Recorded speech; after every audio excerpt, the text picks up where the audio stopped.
कृष्ण, संदीपनी उपाध्याय इनके गुरुजी। लेकिन एक शिष्य सोने की नगरी का राजा है, पूरे विश्व का अधिपति भगवान है, और एक शिष्य एक फूटी सी झोपड़ी में रहता है। एक बार संदीपनी विद्यालय में जब कृष्ण सुदामा पढ़ते थे तब भृगु ऋषि पधारे, सबसे क्रोधी ऋषि, और आकर के गुरु माँ से भिक्षा मांगी। माते भिक्षाम देहि, माता भिक्षा प्रदान करो। माँ ने मन में विचार किया कि अभी सामग्रियां तो इतनी नहीं कि मैं भिक्षा दे सकूं, मना कर दिया। बोले भगवान आप कल आ जाना, आज तो भिक्षा के लिए सामग्री नहीं है, शाम को जब आ जाएगी तो कल आपको प्रदान कर दूंगा। अब भृगु ऋषि तो क्रोधी, उनको तो जब मांगे तब चाहिए। नेत्र बंद करके उन्होंने ध्यान लगा करके देखा, क्या इतनी बड़े गुरुकुल की रसोई में कुछ भी नहीं है। तभी उन्होंने पाया कि वन जाने वाले बालकों के लिए पोटली में मैया ने चने रख रखे हैं, कि जो बालक वन में जाएंगे पुष्प तोड़ के लाएंगे, लकड़ी तोड़ के लाएंगे, वो चने खा लेंगे वन में जाएंगे तो। उनके लिए चने रखे थे। भृगु ऋषि बोले बालकों की ज्यादा चिंता है, एक ऋषि द्वार पर आया उसकी चिंता नहीं है। थोड़ी दूर जाकर के अपने कमंडल के जल से श्रापित कर दिया, जो भी उन चनों को खाएगा वो लक्ष्मीहीन हो जाएगा, उसके जीवन से लक्ष्मी चली जाएगी, वो निर्धन हो जाएगा। जिस समय भृगु ऋषि श्राप दे रहे थे, सुदामा जी वहीं एक वृक्ष के पीछे बैठ करके कुछ पुष्प तोड़ रहे थे। जैसे ही श्राप दिया, सुदामा जी पहले तो चाहते थे कि मैं जाकर के ये संकेत कर दूं कि भाई उन चनों को मत खाना, उनको शाप लगा है। लेकिन तभी गुरुकुल जाते समय देखा कि सामने से अपने दोनों कमर पर पोटलियां बांध करके कृष्ण चले आ रहे हैं। सुदामा जी बोले लाला कहां जा रहे हो? बोले आज तोकू और मोकू वन में जावे की सेवा मिली है, मोए और तोए वन से पुष्प और तुलसी तोड़ के लानी है, लकड़ी तोड़ के लानी है। चल देख गुरु मैया ने वन में खावे के काजे चना भी दिए, दोनों प्रेम से पाएंगे और प्रेम से वहां से बढ़िया सब कछु लेके आएंगे। आज बालकन में हमारो नंबर आया हो वन में जावे को। सुदामा जी की नजर पोटलियों पर पड़ी, बोले कन्हैया कहीं खा नहीं ले, फेंक देंगे तो कहीं अंकुरित होके वृक्ष बन गए, कोई भी खाएगा तो लक्ष्मीहीन हो जाएगा, मेरो कन्हैया खा लेगो तो लक्ष्मीहीन है जाएगो। सुदामा जी जिद करने लगे, बोले सुन तू बाकी के सामान रख अपने पास, ये पोटली मोह दे दे मैं बांधू अपने कमर पे। ठाकुर जी बोले क्यों, मैंने बांध तो रखी। बोले तेरो भरोसा ना है, तो को भूख लगेगा तो मेरे बटके ने खा जाएगो, मोकू दे, जब भूख लगेगी तो दोनों बांट के खाएंगे। और जिद करके सुदामा जी ने दोनों पोटली अपने पास रख ली। वन में वृक्षों की लकड़ी तोड़ रहे हैं, पुष्प तोड़ रहे हैं, फल तोड़ रहे हैं। सुदामा जी मौका ढूंढ रहे हैं, कब मौका मिले मैं भागूं एकांत में और चने खा लूं। तभी जोर की बारिश होने लगी।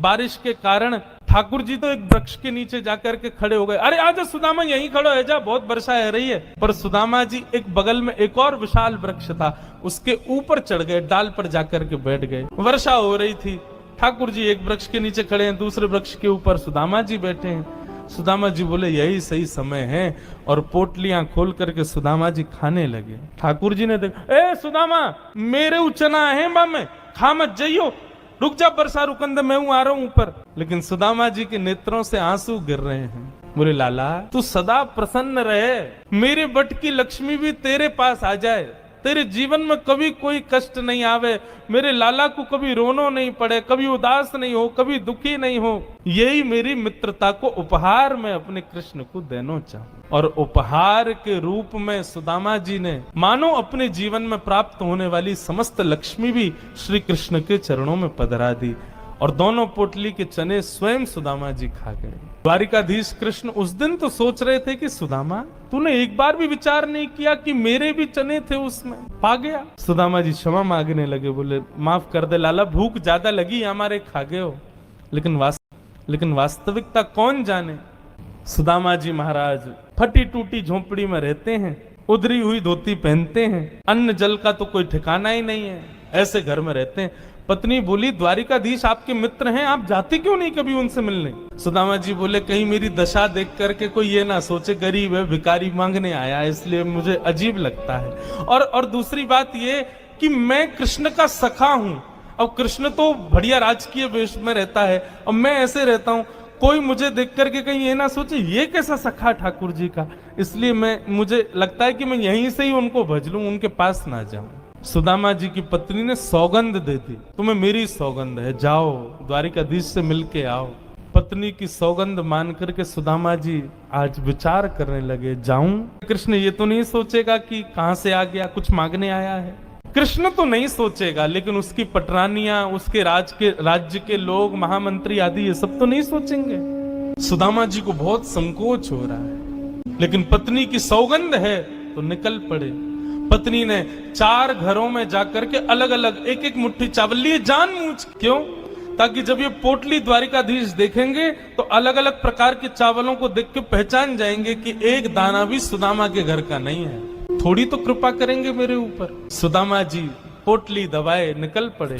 सुदामा जी महाराज धीरे धीरे चल करके द्वारिका की ओर जा रहे हैं। चलते चलते महीनों बीत गए सुदामा जी को। तभी एक व्यक्ति से बोले, भैया द्वारिका नगरी कितनी दूर रह गई है अभी यहाँ से? व्यक्ति हंस करके बोला, भगवान आप गलत आ गए हो। बोले गलत? कितनी दूर आ गए? बोले अभी आप कम से कम 50 कोस और पीछे जाओ, वहां से एक रास्ता मुड़ेगा, वो द्वारिका को जाता है, आप तो कहीं और पहुंच जाओगे अभी। सुदामा जी महाराज बोले, भले पधारे भैया द्वारिकाधीश। चलते चलते चलते मैं तो वैसे ही आधो है जाऊंगा, मुंह तो लगे मेरे प्राण ही निकल जाएंगे, मैं द्वारिका पहुंच ही ना पाऊंगा। अब लाला तू वैसे तो हमारे हृदय में बैठो है, चल के तो हम पता ना कब पहुंचेंगे, लेकिन लाला तेरी अगर इच्छा हो तो तू ही बुला ले अब मुंह को। और ऐसा कह के सुदामा जी वहीं एक वृक्ष के नीचे लेट गए। जैसे ही लेटे थोड़ी बहुत देर में ही उनको थोड़ी ध्वनि सुनाई देने लगी। नेत्र खोल करके देखा, सोने की नगरी है, चारों ओर जय श्री कृष्ण जय श्री कृष्ण जय श्री कृष्ण नाम की ध्वनि आ रही है। सुदामा जी महाराज थोड़े प्रसन्न हो गए। बोले भैया ये कौन सी नगरी है? किसी व्यक्ति से पूछा ये कौन सी नगरी है? बोले भगवान ये द्वारिकापुरी। मेरे कृष्ण मित्र की नगरी द्वारिका? बोले हाँ ये द्वारिकाधीश की नगरी द्वारिका। सुदामा जी तो नाचने लगे, जय हो वारे कन्हैया तेरी कृपा। भैया ये द्वारिकाधीश कहाँ बैठे होंगे? बोले सामने जो महल दिख रहा है इसी के राजा हैं द्वारिका, आप चले जाओ। सुदामा जी गए द्वारपालों से जाकर के बोले, भगवान मेरी फटी हुई धोती और मेरे पतले दुबले तन को देख करके आप ये मत सोचना मैं गरीब हूँ कुछ मांगने आया हूँ। पहले ही स्पष्ट कर दिया, मैं कृष्ण का सखा हूँ। हम दोनों एक साथ एक ही गुरुकुल में पढ़े हैं, नाम मेरा सुदामा है। आज अपने सखा से मिलने आया हूँ, आप कृपा करके उनको जाकर के ये बता दीजिए।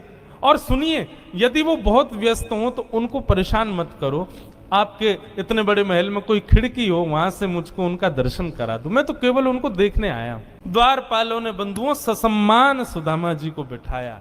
कहा महाराज द्वारिकाधीश प्रसाद पा रहे हैं, हम फिर भी निवेदन कर देते हैं।